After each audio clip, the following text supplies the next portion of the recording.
ta frère Baba, frère Moïse, frère Mike, Nat et Kati, ceux qui parlent en Silika, à Siliki, parce que fait et Salami.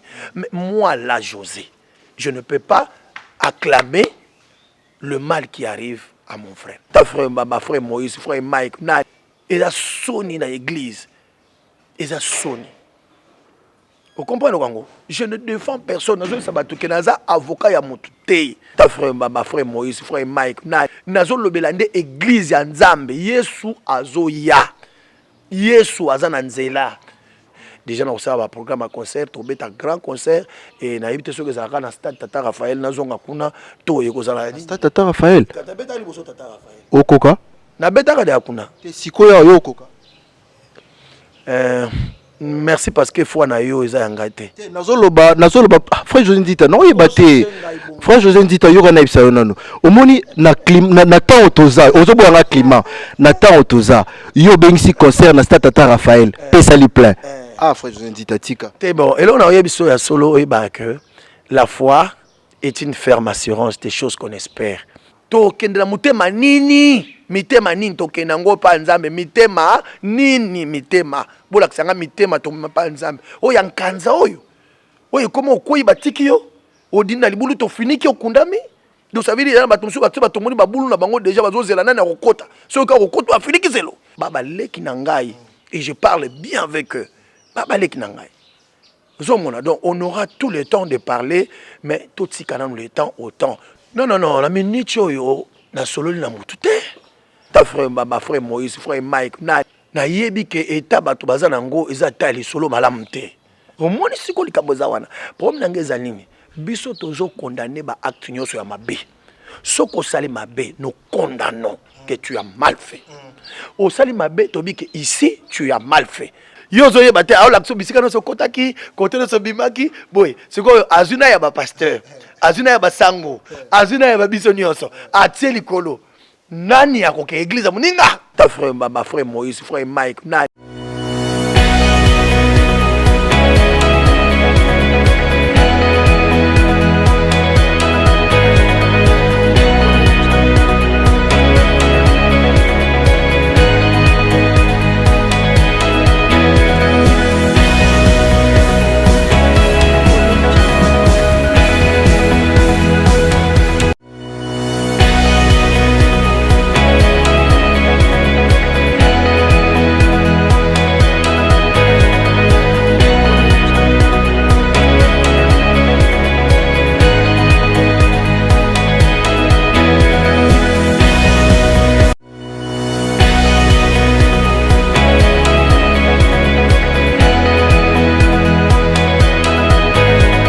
Voilà, j'ai un plaisir de présenter cette émission. Donc, il y a vraiment beaucoup à parler dans cette émission. Et merci beaucoup à Kinshasa, merci beaucoup à Brazzaville. Et la confiance toujours, Bomessa Nakopesa, toujours Nagael Kalombo. Et moi, Nabilaka, donc, Bakombonio Sobope Saranga.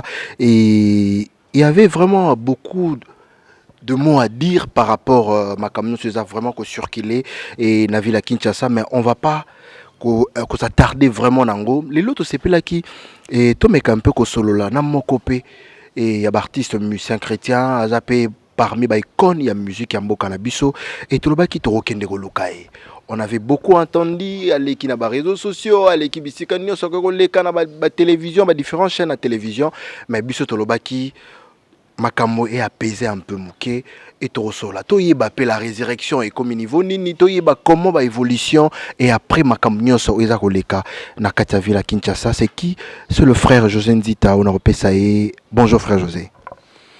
Bonjour Gaël, bonjour à toutes les personnes bazolanda biso na la télévision partout Zambé alola apambola bino et journal elo eza di pamboli pour te Nzambe à permettre tout le monde dans les sous parce que kolamuka eza habitude terre voilà et frère José et bazar Rolanda biso na ba différentes chaînes à télévision to na ba site internet bandeko nyonso ya libanda to ya kati ya mboka na biso awa et boni d'abord santé na yo Nzambe zo batela toza bien kola zo la grâce tozo la muka. Voilà, et au premier Kibiso et la résurrection, où ils qui d'abord échangera en côté. Et comment maintenant ça évolue? Mais résurrection, ça va. Zamba Sungi Banda, to lancé Kanzembo Moko, na vidéo. Puis, mis ça sur la plateforme. Mais vraiment, Zamba sa la grâce. Bat balandi ango, bat bazo koma, makomi bazo commandé zo pesanga makasi parce que bat balingi ango makasi. Donc vraiment et tilelo na YouTube ezo tala makasi. Na lobi gloire à Dieu parce que nazalaka na chaîne na YouTube te. Nelo nzamba ko mukinda ba abonné. Kaka la 2 mois, 1 mois na komi na sali 2000 abonnés. Donc déjà 2000 abonnés ça peut-être que ça là on a un mois. Nzamba Sungi et aibi que tozo kende bien. Souci na biso ezaki regret ezalaki bino bato nzamba za na bino olimbisanga terme wana parce que ezala bato mususu nzamba satika bango kala ce qu'on a bino bato nzamba za na bino la résurrection tango eza koya na bambongi otokutani nango yango na tunyoke est-ce que ça va est-ce que retour nango za kopesa ndeni est-ce que bandeko bazwi sou vraiment temps ya kofungola mato ya koyoka frère José après avoir oyo nyonso eza koleka na kati ya mboka na biso?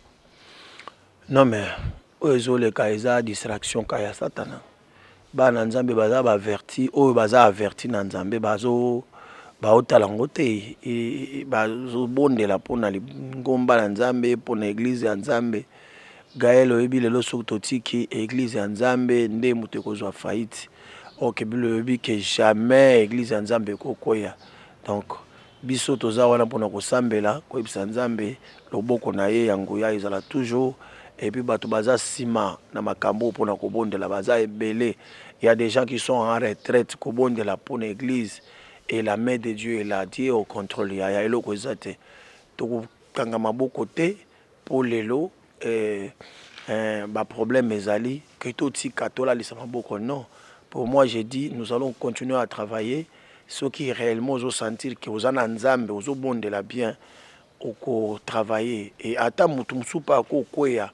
Mais si tu sens que tu as demandé pardon à Dieu, que tu es convaincu que Dieu t'a pardonné, oh ça là ya batu baloba kaka monoko ça ba faute mais ya malamu ezali reconnaître faute na yo et pas na bato senga bolimbisi et bato bolimbisa yo si tu trouves que possibilité makasi ya continuer musaleza continue parce que elango eza monene bato bazozi la edification bato bazana besoin ko bika siko tokotika musala nzambe ko ya boye.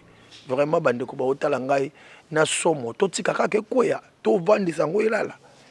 Je pense pas. Est-ce que confiance ezali frère José Nzita parce que to PCP micro na corps de Christ na ba église différente obino bokenda ko beta est-ce que le confiance wana ikozonga lisusu na ba artiste musicien chrétien na o union c'est l'équipe vraiment? Non mais nga na yebite bilobi moto yo asumuka yenda kokufa l'âme qui péchera yango nde kokufa mais wana ya koyebisa bato ba otala ngai awa ke nzambe a récupérer pe bato oko osala ke osumukaki okomi pembeni ya liwa mais tango oyebisi nzambe souviens-toi le Seigneur a dit quoi si nous confessons nos péchés il est juste et fidèle pour nous les pardonner et de nous purifier de toutes nos iniquités. Alors si mon peuple sur qui est invoqué mon nom s'humilie, prie et cherche ma face, et si se détourne de leur mauvaise voie, promets-à se détourner de la mauvaise voie.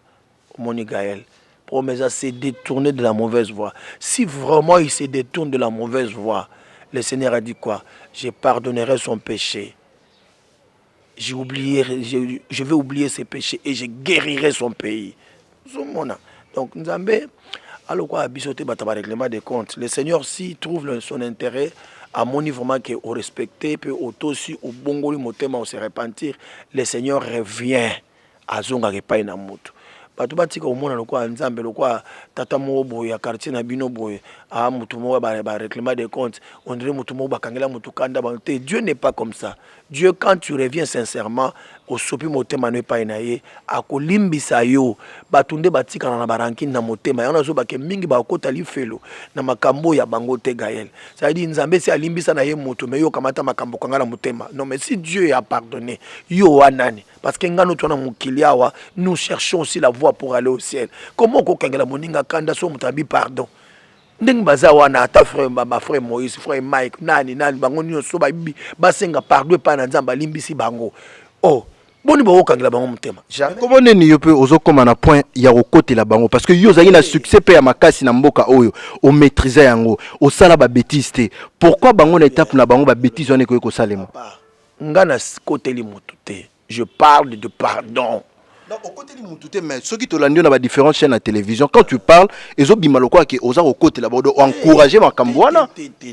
Je n'encourage personne. D'ailleurs, ce besoin comprendre ngamalamou. Église Nzambe est fondée sur le pardon. Na yebite, Église Nzambe est fondée sur le pardon, sur la compassion. Ya on a yeminze mona yebi maman nanga zole la mwana ya likinda. Eza église hein. Tout ça, on a 3 sautes d'église. Église, moi, quoi, immature. Ça veut dire, Aza, moi, si, ma belle été, hein, mais Aza, moi, si. On a commis la période où ma belle été, mais Aza, une femme. On va bien avoir une église immature. L'église, Moussoussou, Aza, na maturité, mais Aza, na expérience, te. A botate, Aza, a pesa naissance, na batute, mais Aza, église.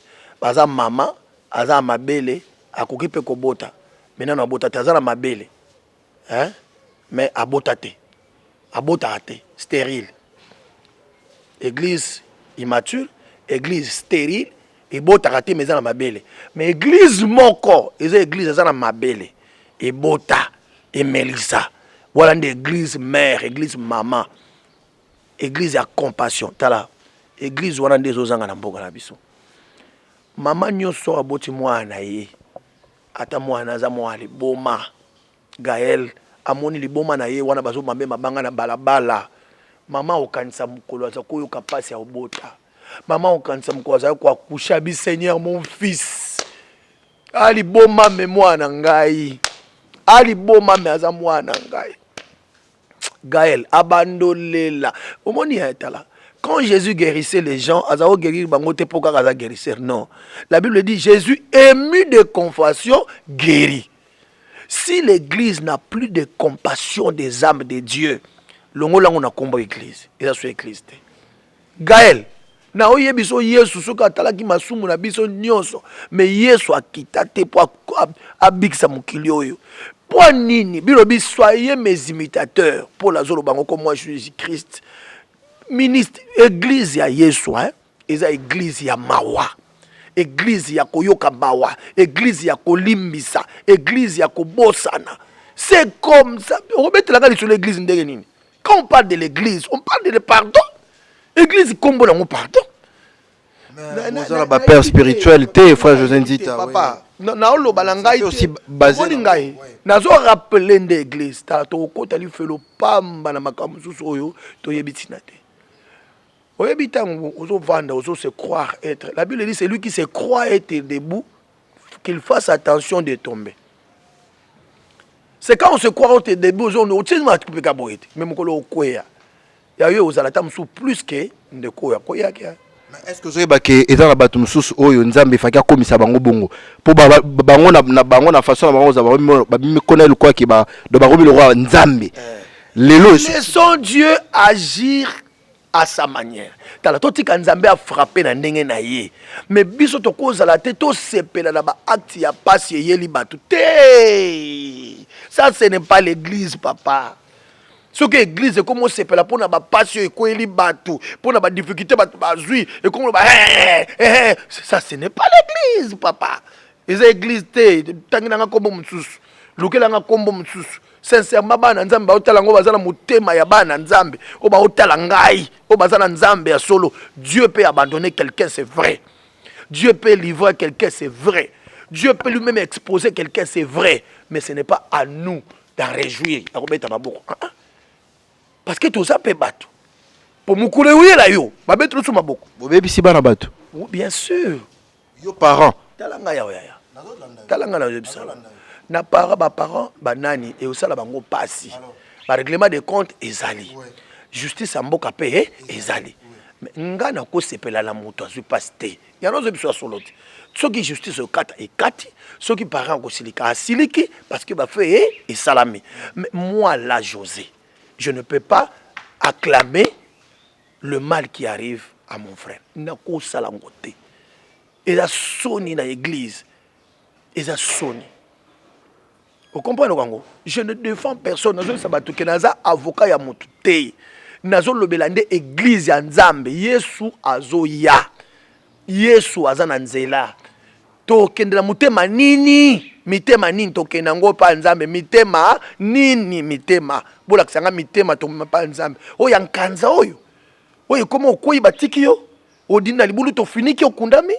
Donc ça veut dire que batumsu batumoni babulu na bango déjà bazozela nani akokota. So ka kokota afiliki zelo. So ko za makasi ya kobima to ganga Seigneur le quoi Jonas hein. Nzambe na katali mwambisi. Nzamba yokolo mawa ake asanjo na Ninive. So kyo kokosa la bongo te otikali libela na libumwambisi okoti libela na kata mabele ozindi. Eza batumsu bazo relever me tout. Basali makasi moko Gaël. Ça dit na ba prière Nzambe. Sans Nzambe mutu ekobima sute pona batu mususu ikakundama donc pona ya mono sute. Ce n'est pas l'église. Gaël, je dis ce n'est pas l'église. Je sais que mutu musu a la conception mais je parle de Christ Jésus, la compassion sur la croix. Je parle de Jésus-Christ. Non. Bien aimé, tolinga tozonga d'abord au niveau à régie, tolanda cantique oyo, eza opambola ba bien aimé, eza déjà kolakisa comment la résurrection ezali et tozonga na maso na biso lelo tozo lobela te ki no toza contre bato. Mais toza rosala analyse par rapport à makambo eza koleka. Est-ce que lelo corps du Christ et rozale sous na confiance ya artiste musicien chrétien. Yango ezali mutuna oyo toza rotuna na kati ya émission na biso pe na invité na biso. On y va. Frère José Ndita. Et tout ce qu'on a déjà, on a déjà annoncé à la résurrection. Et ton moni clip Kitoko, je suis béni, c'est ça. Ton moni clip Kitoko annonce vous mettez relaxer malam. Place nazala qui na ebandeli on a bandi. Lelo oyo la résurrection izakoya. Isa déjà nanzela et comme déjà au fond libiso déjà mon finiku. To bandi déjà ko yoka déjà. Et na mon pépé oyo frère José Ndita. Est-ce que vous avez que lelo oyo et resala un peu donc eroningisa d'abord album nayo est-ce que batu ba rezoitan oyoka parce que batu ba komisi ko réfléchir ba artiste musicien chrétien yo to bande ko ndimela to bande ko yokela na ba cantique na bango na makam na bango lelo yo est-ce que to rozala vraiment sous la confiance to challenge vraiment sous litoi na makambo bango balobela biso na banzembo na bango. Gaël, un chrétien qui va poser ce genre de questions, moi je le... Bon, j'ai été, mais à chrétien. Notre foi n'est pas fondée sur les hommes, mon frère. Kondi manabiso est fondé par une batote, Gaël. Gaël, notre foi est fondée en Jésus. Mokotoko yoka yesu apengwi na mwana mwasi ndeto longo na foi. Mokolo yesu tokoyoka yesu apengwa yibi mbongo bato ndeto longo na foi. Jésus. Yaya na oyebisa yo. Ndio kanisi bato yo salite na bango bimi na TVT lelo nde basaka masumte. Na yebisi yo Gaël. So Nzambe pena Nzambe yemo kalo yibo banda lelo bozo condamner pe bato na trop. Bon, na tia caméra. Akamati kabaka te écran yozo yebate Gaël kando bina ndako na bino boye o tambola bosco Nzambe a plaqué lo écran na sima azuka makambo sala ya un mois kaka passé abando balancer ngo na sima Gaël kanti yo kanti na église o bato ba ya susu mingi ba ya susu na église on dit bien et ça le passé non alaxi bato kaka oyo uto sala pendant le mois parce que bilo musupe leki na TV ba passé moni mais alaxi kaka yo telemi boy Nzamba zo lakisa biloko eleki un mois passé kaka oyo banda kaka na janvier makambo sa na janvier Nzamba ko mo lakisa ngo bato yo zo yebate a lakso bisika no so kotaki kote no so bimaki boy siko azuna ya ba pasteur azuna ya basango azuna ya babiso nyonso atie likolo nani akoke église moninga. Mais yo pe oza na chance parce que tu bala parce que so bala ipete lingeza la somme pour na yo nga limbisa nga ye oyebi papa na nga nga asali 10 ans 10 ans seul sans moi si tango na kabona moi si na ngai na saki 10 ans na vandi 10 ans pour même so bat ba okanza ko aboyi pour na lokoso aboyi pour azaki na ba projet te na boyaki tango to saki makambo na ngai silaki wana to vandi na vandi 10 ans sans moi si na ekobala après 10 ans. Je ne pense pas Gaël que yo kelanga makambo ya mabe ya salite yo po kotika téléphone na auto rota na bisongo zo bandai bandeli susu na kopesa yo na fungoli mwasi nanga za nango zo po téléphone nanga totala kana mo na clé et mwasi nanga tala yango nga pe na tala yango na kopesa yo siko na biso Gaël na kombo nzambe penza kota tala ba photo nyonso zali aho otali pe nanga ya mwasi nanga komona ngo omona biso tuza biso na bilamba normal tuza normal na ba musique na biso partout tala téléphone nanga ba na ngai natika na salon ba chataka nango banini ngai na ebité tolo nazo me défendre te po bat bamuna ngai ya kantine tiazana ni te nazo yebisa batuka ke soko za mwana nzambe ozana motema Yesu azanango motema Yesu zaki nini amona mokili ezokufa na masumu andimi alongwa lola akita na masumu wana biso tuzaki nango salite wana aya kozwa masumu na biso ala tango po akufa na place na biso enfin que biso to mona lisusu passe te to kende lola au moins siko pour manzam siko biso lelo la Bible dit nous devons sacrifier nos vies pour nos frères, nous devons aimer nos amis, nos frères, nous devons prêcher, exhorter nos frères, nous devons avoir de l'amour envers nos prochains.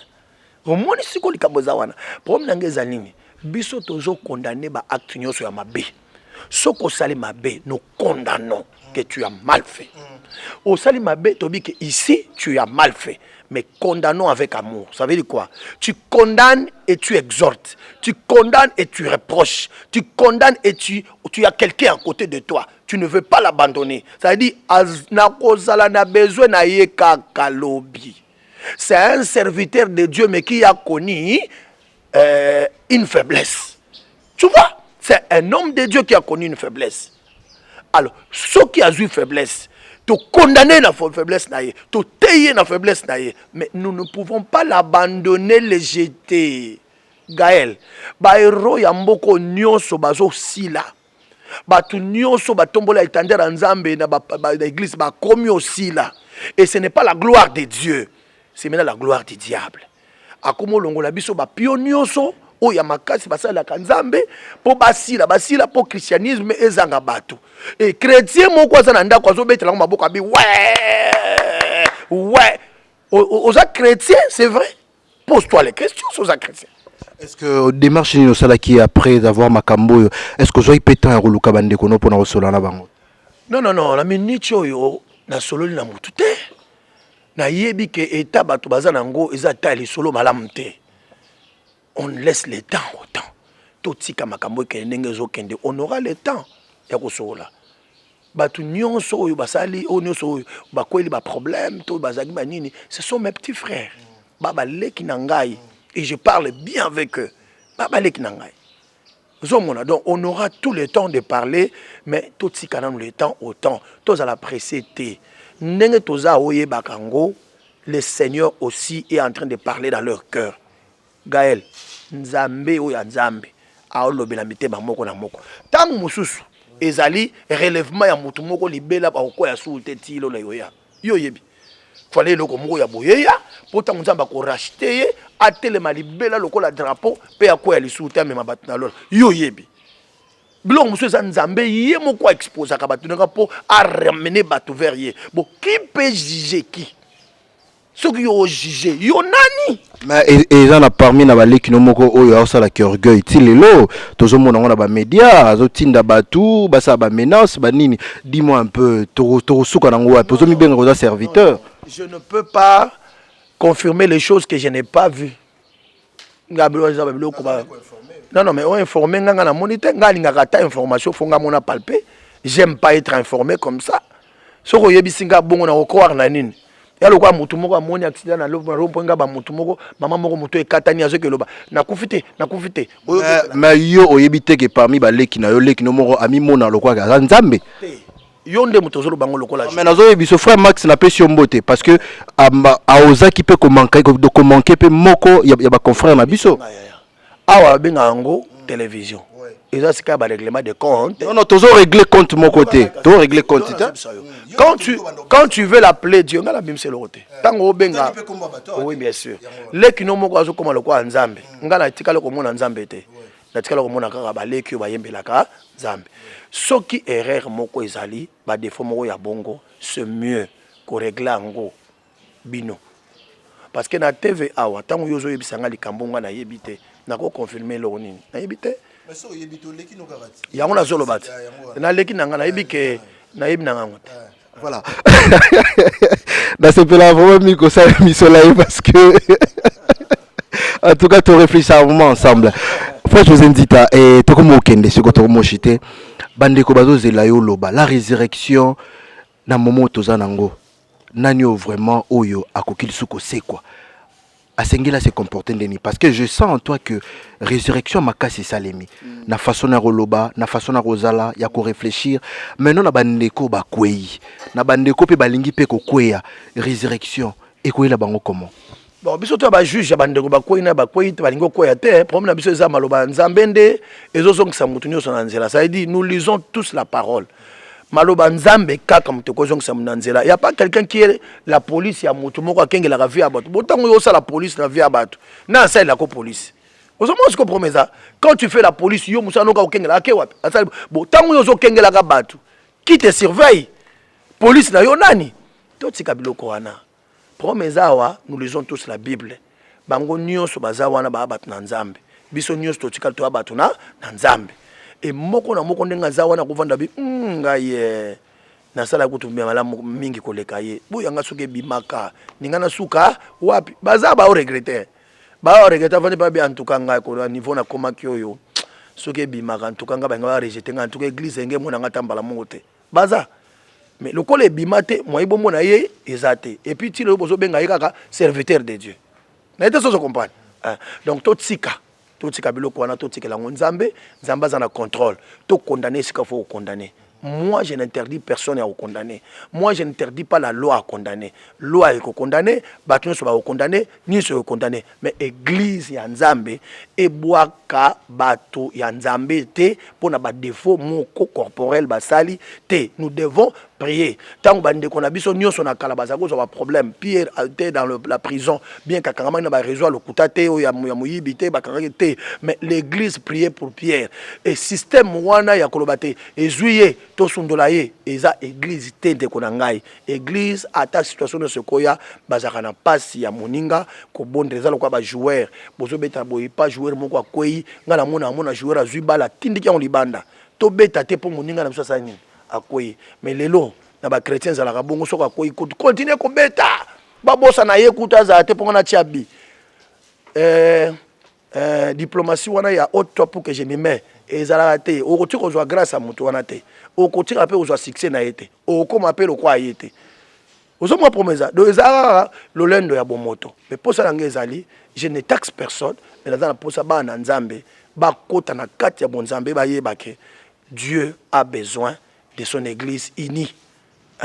Tous a besoin que cette église nzambe, tous a besoin qu'on encourager ba nzambe, ko teya ba nzambe, ko exhorter ba nzambe, ba tambola malamu na nzambe, ya ngonde leki malamu mingi pona Yesu. Et Nalina Tuno de Mituna, il y a Mituna aussi pas le prophète Patrick et na pesi mbote bisika zali azape rolela que le frère José Ndita aya pe na église na akoya ni na osola ne boy. Alors biboy, est-ce que lelo oyo décision oyo zwami et pas président ya corps de Christ Mobimba pasteur Sonic Kafuta, est-ce que zali décision oyo à mon aki d'abord numéro 1 il y a une association d'artistes musiciens chrétiens ou soit tes alliés décision comme papa ya suspendre et artiste wano bakweli mbemba non ngala ko juger c'est un papa na yebite ndengani basolola ki ndengaza wana eza cours de grand kokotisanga kuna te. Donc papa Sonic Afuta je l'aime beaucoup. Il y a Patrice Ngoyi Musoko je l'aime aussi. Baza ba mikolo bayi bande ba kovanda ba solola. Ngai na débat wana naza exclu. Na ebité lo na olopa. Voilà, tokomi na suka ya entretien na biso message ni okoloba na bandeko parce que tozo zela la résurrection et tozo mona déjà comment ni mupepango eza koya. Est-ce que c'est le moment maintenant ya kobimisa yango ou soit il faut d'abord attendre par rapport ya climat eza na kati ya artiste musicien chrétien? Climat. Climat eza elote, climat c'est quoi? Climat eza elote, climat eza yesu azo régner c'est tout. Est-ce que aussi déjà temps ya koyoka na population to na nzela na bino ba artiste musicien? Kasi tina ba église ba sepeli nango makasi. Donc ba sepeli na buzoba o esalemi. Non. Sinde bozo lobati. Est-ce que banzembo na bibisa za buzoba? Ah yozo lobani banzembo. Na katuzo lobaki ndo batu ba sepeli na buzoba. Non non non. Ngaza kuna te, sina bima kuna kala Gaël. Yo ndo zozo kusanga kuna. Nazaro ba makambo résurrection sikoyo. Naza suna makambo oto lobatelo kwa seleki. Nazolo be la résurrection bat basepe na résurrection makasi bat basepe na je suis béni makasi bat basepeli na manzembo makasi climat ezango favorable yesu lokola za na bomoi makambo nzambe eza na bomoi le seigneur est au contrôle makambo nzambe azo sanctionner yemo yemne azo sanctionner makambo nzambe azo approuver yemo yemne azo approuver c'est lui qui détient tout entre ses mains ayemne azo sanctionner ndenge pas azo ndima ndenge pas azo boya yemo tayebi mais à la minute on aliawa nga nazo beta résurrection nazo tala nzambe ndenge azo memangai na mopepo nzambe azo memela ngai et to kendeka bongo mais oui biki na osexa yo tala yo ki je suis béni et tozali na ndako tolobi ke to banoresa ke fois José Nzita Silia okoka souté la sentir son la sentir ba clip dis-moi yo moko bandoko milobela nini te na yebisaki bato balinga wana nga ja kosila wana te moto nzamba bengi asilaka te azwaka nde ta mosusu recul te na oyebiso ndimanga na oyebiso soki nzamba benga yo te nde inspiration ekosila. Croyez-moi, je te dis, quand Dieu appelle quelqu'un, il y a toujours une provision. Gaël, et Moutako Saote, l'appelé de Dieu, à la provision en Zambie. Parce que ceux qui n'ont pas sur inspiration, c'est que pour nous, tu ne peux pas manquer à dire. Aux Alakana, les Kambakoloba, net aux Aliawa, un colossal Tiabiso, réserve, et belé Zali, Tozana Batono, la Batono, et Banzembo. Nga banzembo suna na imba ngote mais banzembo na créé depuis 96 97 banzembo su ya 2000 na imba ngote mais je suis béni na cela on na 2019 et bimi na 2020 mais ya banzembo su ba 2013 ba 2012 na bimate donc nazo bisio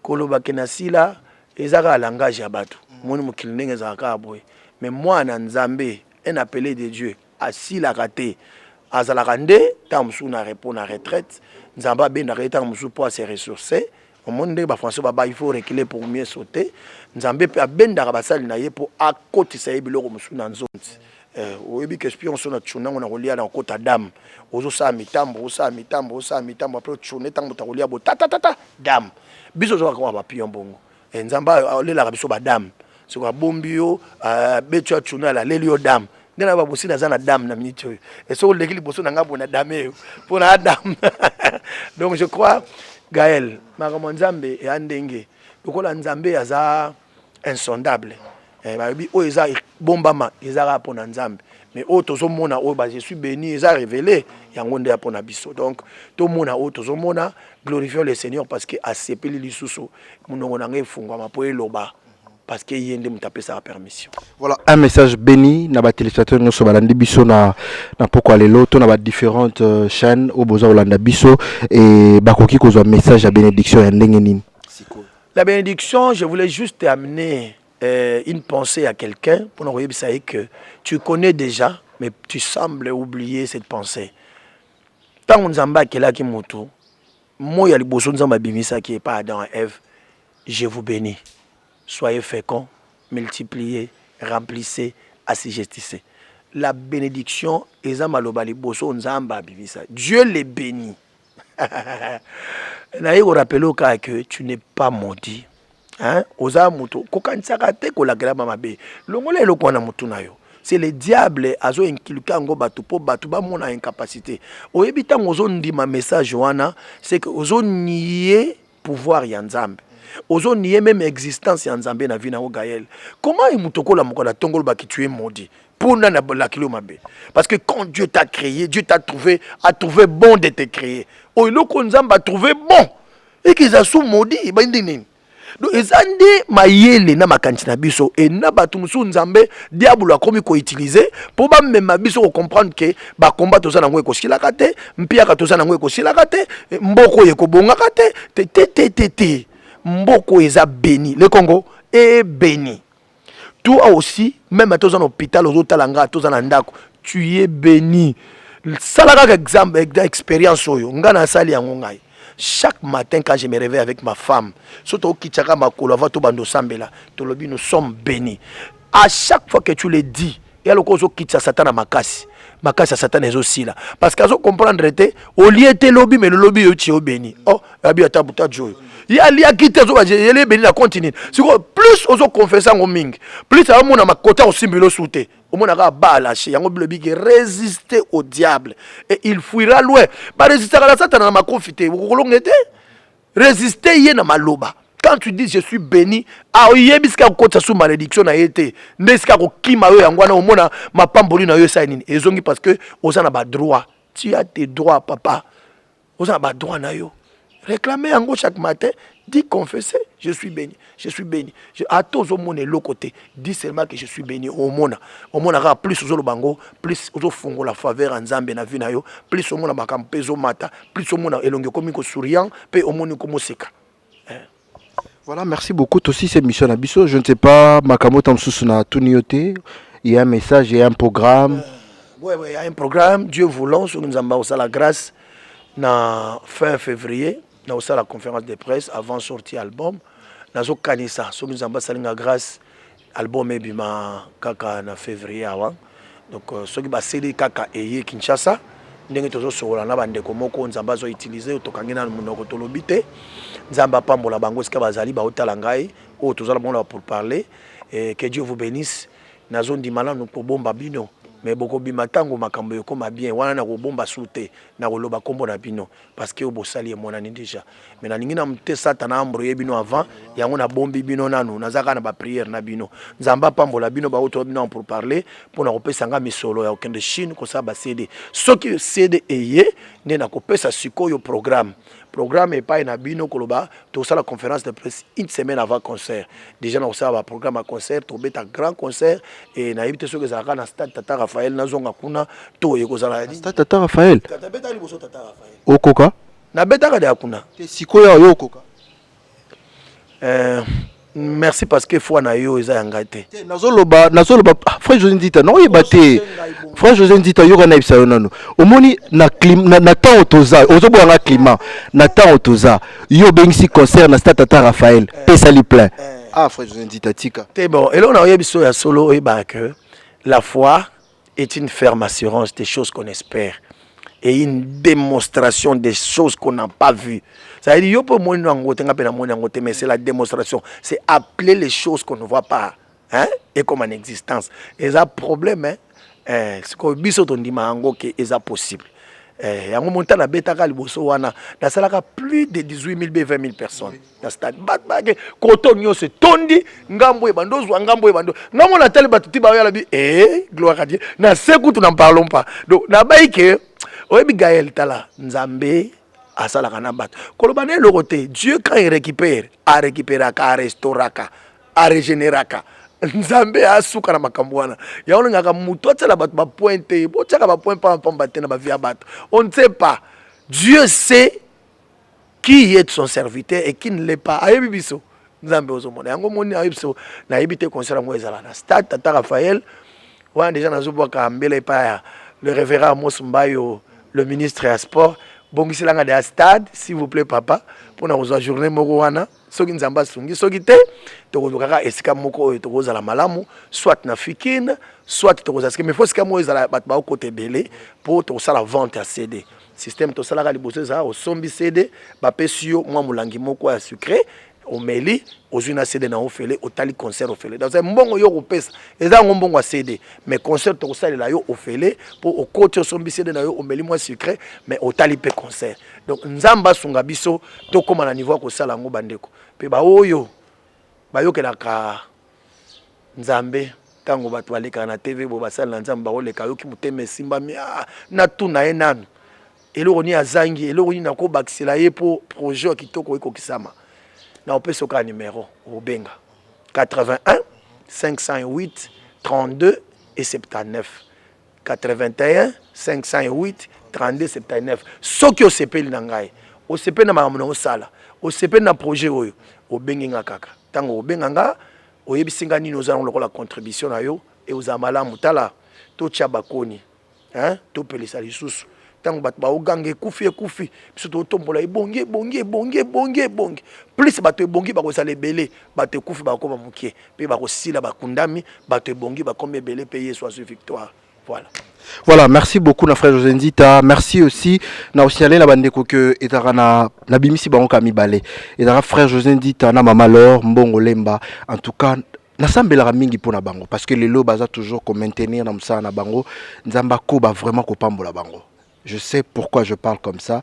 Nzamba ko ba ko batela bango ministère na bango ko ba toujours na okeliboso babungate nazana elika ke barobunga te et foi oyaza nango lelo abimi ngalinga bato bazaka mingi na foi kondima en tout cas o nyoso za na kondima makamno so za kokana kosala e kokokisama en tout cas na pesi bino merci bozaki vraiment ebele merci na bandeko boza Rolanda biso merci na bandeko bozo ko bana kokomela biso na ebisa bino que à chaque fois il y a information yako lexa na télévision je veux passer et na luka artiste pour que na ko recevoir bon c'est bon mon émission frère José Nzito et les 4 30 fois mais bon luka pe moi le meilleur bobi que frère Gaël Tolingi to soutenir et le roboy pour que tozonga le sous na makam sous c'est vraiment important et to link message oyo etambola partout to yo kamaramnine o mosala nzamba lobi et kozala vraiment important makasi merci beaucoup na bandeko bolande biso na ope bo sepelité na makambo to lobi to sengi bino vraiment bolimbisi to sengi bino bolimbisi to ebi que nzamba za na bomo arokoba toujours kosala na kati ya bomo na biso na pesi bino et ba bonne soirée na bandeko bolanda biso na pokwa na ba bolanda biso na journée et na pesi bino ba bonne journée na bino et au revoir, que le Seigneur vous bénisse.